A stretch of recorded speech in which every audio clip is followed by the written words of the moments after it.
Pramaggiore. Un 28enne del paese, Lorenzo Leone, è rimasto gravemente ferito in un incidente stradale accaduto in mattinata ad Azzano Decimo. La sua moto si è schiantata violentemente contro la parte posteriore di un'auto guidata da una 60enne friulana, riportando una perforazione del polmone. È ricoverato in prognosi riservata all'ospedale di Udine.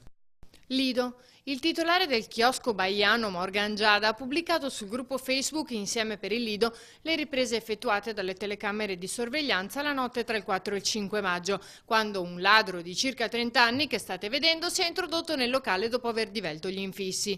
Il filmato era già stato consegnato alle forze dell'ordine la mattina successiva al furto. Ora il titolare ha deciso di mostrarlo alla cittadinanza nella speranza che qualcuno riconosca il malfattore.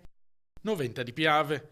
Utilizzava una tecnica collaudata per sottrarre capi di lusso all'outlet, una borsa di pelle foderata internamente di stagnolo e un magnete per disattivare le placche antitaccheggio. Abbastanza per eludere i dispositivi di controllo automatico, ma non la sorveglianza dei carabinieri che hanno scoperto e perquisito il 50enne bosniaco. Nel bagagliaio della sua auto refurtiva per circa 1.500 euro. È stato denunciato per furto aggravato.